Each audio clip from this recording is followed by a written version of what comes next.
ये कहते हैं देखो अब आर्मी आपको मौका देती है एक से ज्यादा ट्रेड में फॉर्म भरने का। वो इसलिए क्योंकि बच्चा एक से ज्यादा चीजों में एलिजिबल है, योग्य है, तो इंडियन आर्मी चाहती है कि आप लोग ज्यादा इंटरेस्ट लें उस चीज में। तो वो कहते हैं Agniveer candidate can apply for select 2 Agniveer categories.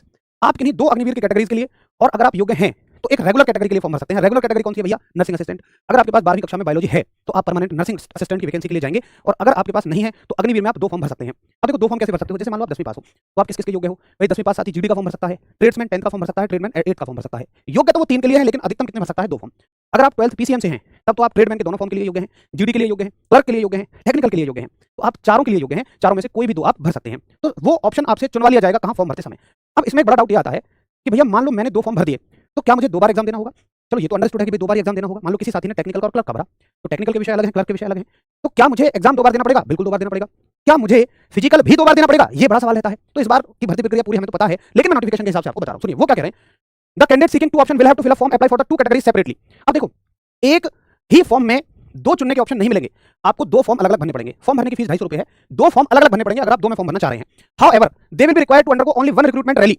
उन्हें केवल एक ही रिक्रूटमेंट रैली देनी है, और मेडिकल टेस्ट भी एक बार देना है for the category meriting higher physical fitness test medical standards. अब एक साथी कह रहा है जी मान लो मैंने जीडी में भी भर दिया, मान लो मैंने क्लर्क में भी भर दिया, तो मुझे ये बताओ यार जीडी की रनिंग में तो टाइम अलग है, क्लर्क की रनिंग का टाइम अलग है, तो मुझसे फिजिकल कौन सा करवाया जाएगा? भाई वो करवाया जाएगा जिसके फिजिकल के स्टैंडर्ड ज्यादा है। फिजिकल स्टैंडर्ड्स में किसके ज्यादा है? जीडी के। मतलब जिसकी रनिंग कठिन है उसका आपसे करवा लिया जाएगा, क्योंकि अगर आप कठिन में पास हैं तो आसान में अपने आप पास हैं, और अगर मान लो आपसे दोनों में से आसान में करवा लें तो ये गारंटी नहीं है कि आसान में पास हो जाओगे तो कठिन में पास हो जाओगे। अब एक बच्चे का डाउट आएगा यार भैया मैं तो क्लर्क का भरना चाहता हूं, चलो मैंने साथ में जीडी का भी भर दिया, रनिंग मुझसे करवा दी जीडी वाली, तो मैं तो ना क्लर्क कराऊंगा ना जीडी का। ऐसा नहीं है। आप अगर जीडी के साथ क्लर्क का भरोगे, अगर आप जीडी की रनिंग पास नहीं कर पाए तो आपको, अगर आप क्लर्क की टाइमिंग में रनिंग कर रहे हो तो आपको क्लर्क में पास मान लिया जाएगा। समझ गए? यानी कि अब देखो जीडी में भी 4 राउंड में बच्चे लिए जाते हैं। 4 राउंड का मतलब ये है कि भाई मतलब 4 ग्रुप में बच्चे लिए जाते हैं।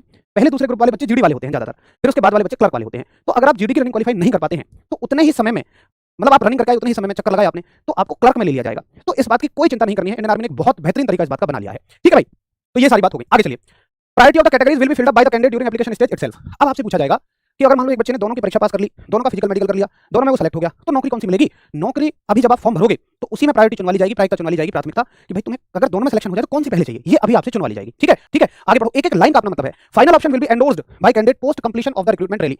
भैया मैंने गलती से मान लो यहाँ जीडी को 2 नंबर पर रख दिया, क्लर्क को 1 नंबर पर, लेकिन मुझे जाना जीडी में था, तो कोई दिक्कत नहीं है। रिक्रूटमेंट रैली होने के बाद भी आपसे एक बार फिर से पूछा जाएगा, वहां भी मौका मिलेगा। However merit and selection would be carried out based on the default priority of the various categories including regular entry categories. Candidate will be permitted to select lower priority categories after merit list is prepared prior to dispatch to the training regimental center based on submitting a non claim certificate as performance enclosed at appendix A. क्या मतलब है? देखिए पूछी तो आपसे जाएगी, लेकिन जरूरी नहीं है कि आपको उस समय पे वो कैटेगरी मिल पाए। अगर वैकेंसी नहीं हुई तो फिर आपको लोअर कैटेगरी में ही जाना पड़ेगा। इसलिए जरूरी है आप फॉर्म भरते समय ही ध्यान से ये चुन लें कि कौन सी प्रायोरिटी आपको देनी है, किस चीज को प्राथमिकता देनी है, क्योंकि रिक्रूटमेंट रैली होने के बाद में तो फिर बची कुछ वैकेंसीज पे आपको सिलेक्शन मिलेगा। इसलिए अभी अच्छे से चुन लीजिए। ठीक है भैया, चलिए आगे देखें।